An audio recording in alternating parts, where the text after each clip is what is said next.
On March 3, 2025, we social work students from Sulu State College conducted an interview with the medical social workers at Mimbung District Hospital.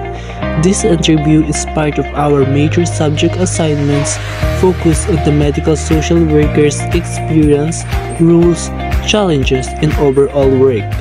Ma'am, and good morning. We are here, a social work student from Sulu State College, and we are here to conduct an interview to the medical social worker like you, ma'am.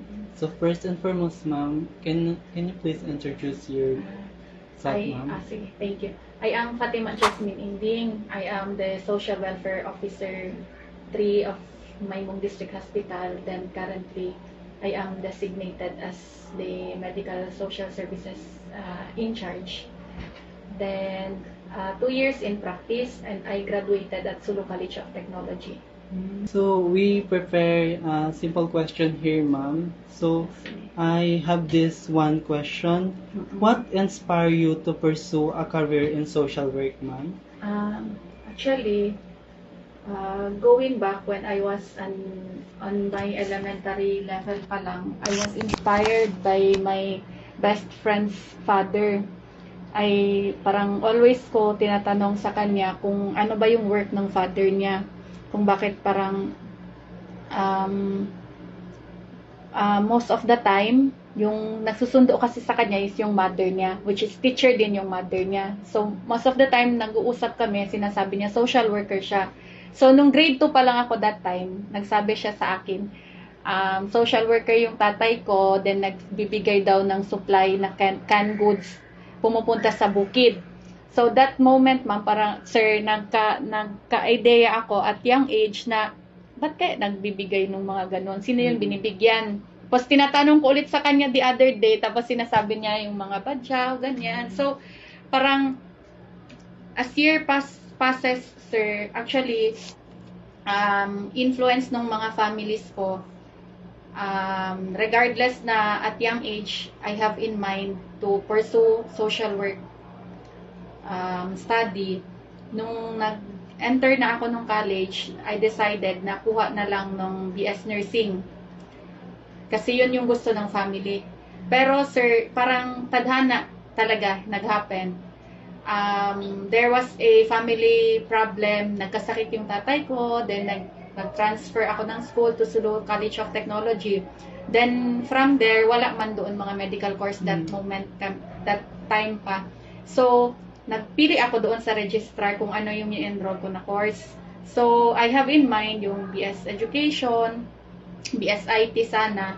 Pero at that moment, yung sinulat ko, Bachelor of Science in Social Work. Kasi parang na-pattern ko doon sa yung passion ko, sa heart ko talaga.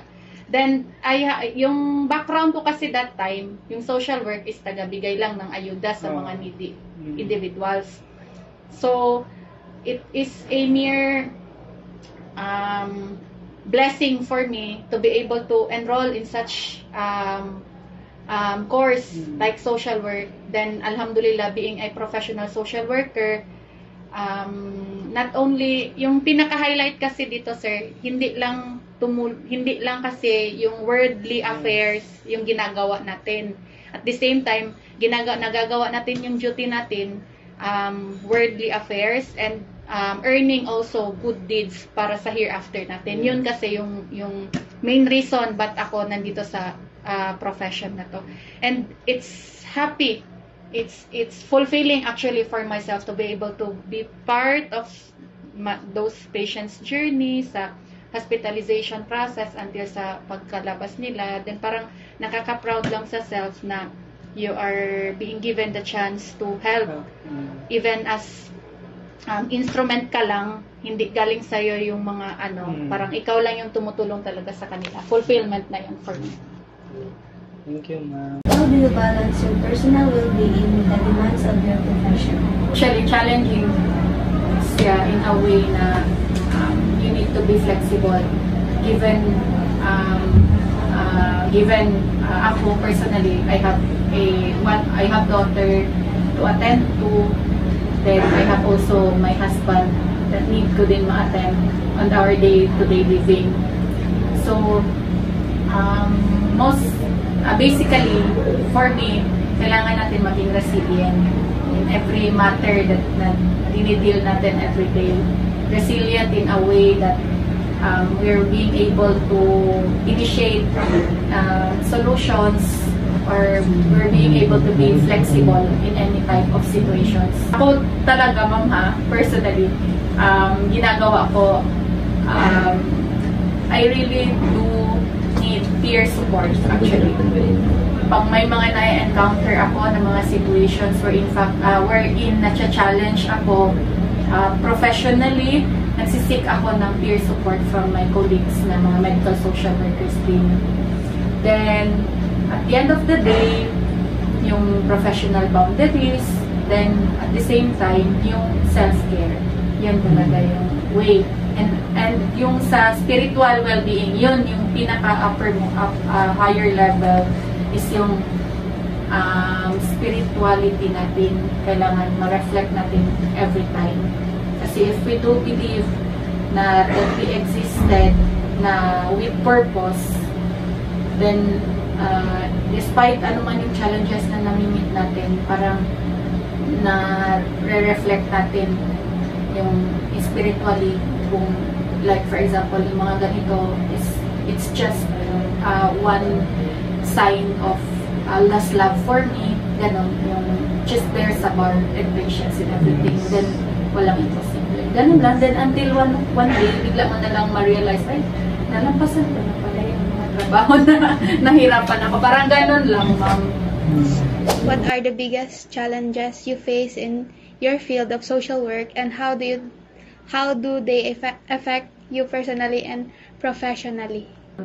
So I can say na in social work field, it is deeply rewarding, but also din siya sets of challenges. As a social welfare officer of this institution, I am assigned to several tasks. Like for example, ma'am, supervising my staffs. Then the second thing is may mga sets of compliances na kailangan namin ma-comply monthly.